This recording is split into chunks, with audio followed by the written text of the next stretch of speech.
Bonjour, c'est Lisiane de Lily vers toi. Je suis ravie de vous retrouver aujourd'hui pour vous parler des problèmes de prise de poids et de symbiopoids qui va pouvoir justement vous aider à perdre les kilos qui sont en trop, que vous estimez en tout cas avoir en trop.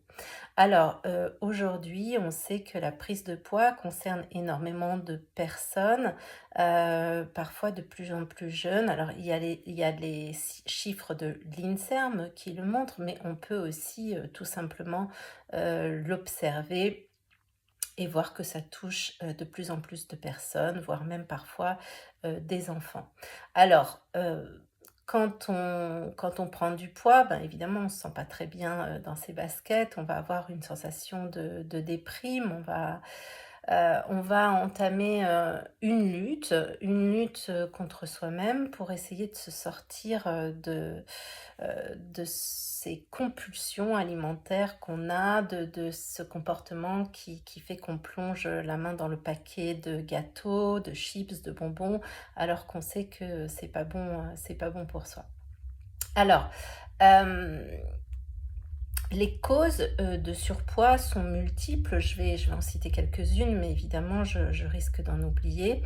Il y a bien entendu, la qualité des aliments, dont je vous parle souvent, donc l'augmentation d'utilisation de pesticides qui va donc, se retrouver aussi à l'intérieur de notre corps, dans les élevages, hein, l'utilisation d'antibiotiques, d'hormones, bref, tous les polluants environnementaux, et qu'on respire d'ailleurs aussi et qui nous polluent et qui, nous dérèglent.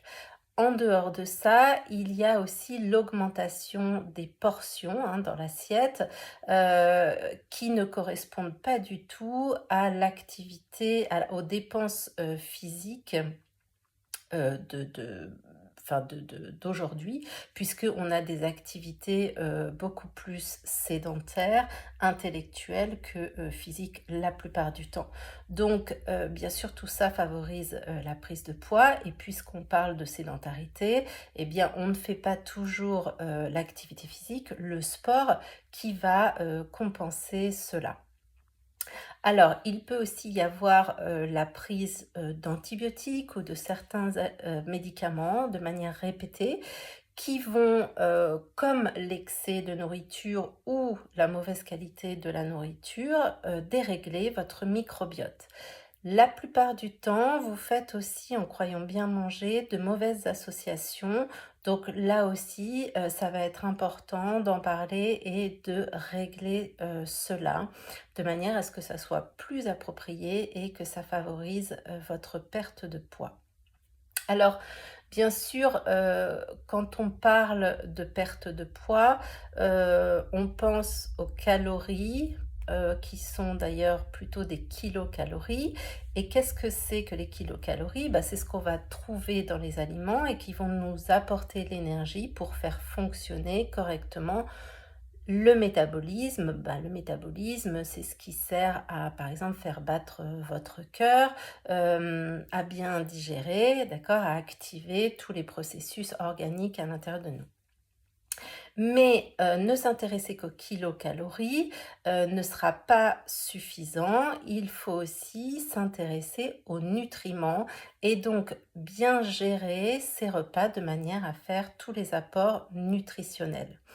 Alors, attention bien entendu au régime, hypocalorique parce que même s'ils apportent des effets à court terme et vous font perdre du poids, il est évident, vous le comprenez, hein, que dès que vous allez recommencer à manger, normalement, on va dire, eh bien vous allez effectivement, reprendre, votre poids, voire plus, hein, tous les kilos que vous avez perdus et qu'est-ce que ça va engendrer? Eh bien, de la culpabilité, sans compter que ce type de régime va vous pousser, aux fringales et donc à grignoter, ce qui va bien entendu, créer un problème pour la stabilisation du poids.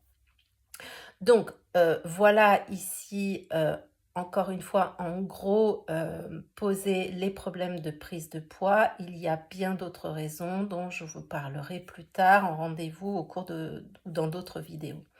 Alors, bah, on va aussi parler de, la faim émotionnelle parce que ça aussi c'est quelque chose que vous mentionnez souvent en séance. Vous dites: «Je mange, mes émotions».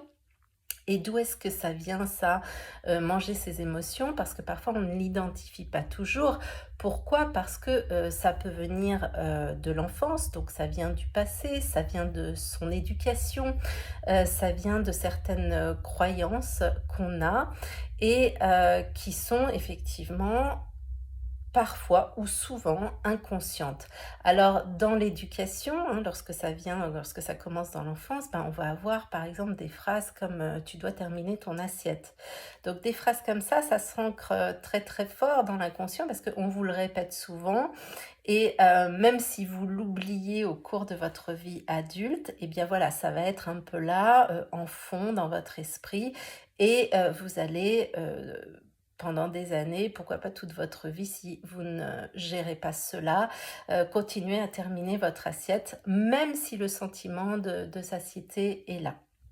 Alors, quelles sont les émotions qui nous poussent à manger? Bah, par exemple, la colère, la tristesse, le dégoût et puis il y a aussi les blessures d'injustice, les blessures, de rejet, les blessures, d'humiliation aussi peuvent nous pousser à manger. Qu'est-ce qui se passe à ce moment-là?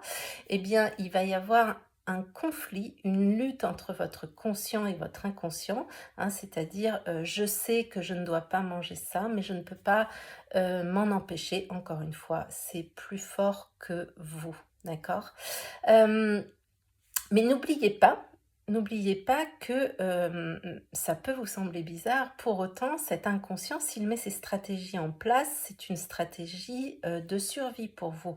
Hein, comme je vous le dis, souvent, le corps en fait, le corps est là pour assurer votre survie, coûte que coûte et donc, manger est une forme, de survie, encore une fois qu'il met en place pour vous protéger, pour gérer des émotions qui sont trop fortes et que vous ne pouvez pas, affronter directement. Alors, là où, on va, justement pouvoir vous aider, là où je vais pouvoir vous aider à gérer ça, bah, c'est en utilisant les outils de MDR, les outils d'hypnose et aussi d'EFT qui vont me permettre d'aller chercher, les choses qui sont profondément ancrées dans votre inconscient, qui ont généré ces comportements et qui font que vous ne pouvez pas vous empêcher de manger certaines choses, de grignoter, d'avoir un comportement un peu, voilà, compulsif vis-à-vis de l'alimentation, alors que vous savez que vous ne devez pas le faire et que ça, votre conscient vous le dit. Donc, évidemment, ces outils qui sont, très puissants, extrêmement efficaces, vont vous aider à changer vos réflexes au niveau alimentaire pour que vous vous sentiez à nouveau bien, dans vos baskets, que vous aimiez à nouveau votre corps, la personne que vous êtes et accessoirement que vous puissiez, remettre les vêtements qui, attendent dans votre penderie que vous soyez à nouveau, cette personne, avec laquelle vous êtes en accord et vous vous sentez bien.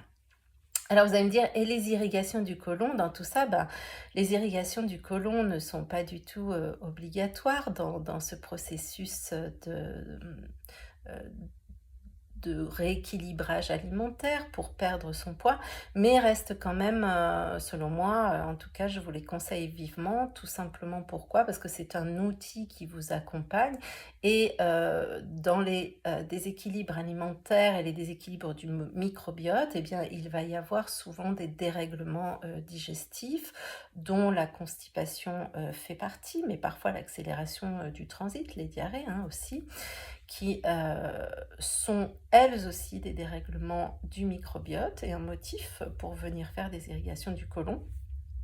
Donc tout ça va favoriser, le rééquilibrage, de l'environnement, de l'écosystème intestinal et donc, peut favoriser également, vous accompagner dans votre perte de poids. Sans compter que, dans le cas de constipation ou de fausse diarrhée d'ailleurs, qui est une forme de constipation, le surplus à l'intérieur de l'intestin, ne vous met pas non plus, à l'aise et en fait, ce surplus, peut vous empêcher aussi de perdre, du poids et donc cela va vous aider et va potentiellement vous aider à aller plus vite. D'ailleurs, j'ai déjà eu des témoignages, hein, de certaines personnes qui me disent que l'irrigation du côlon a été un starter, dans leur rééquilibrage alimentaire et leur perte de poids.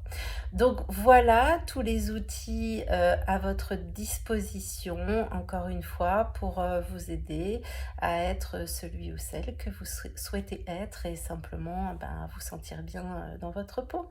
Donc, à bientôt pour expérimenter Symbiopoids et surtout portez-vous bien. Et merci à Brigitte, Pinault, auprès de laquelle j'ai eu la chance, de me former pour, cette méthode.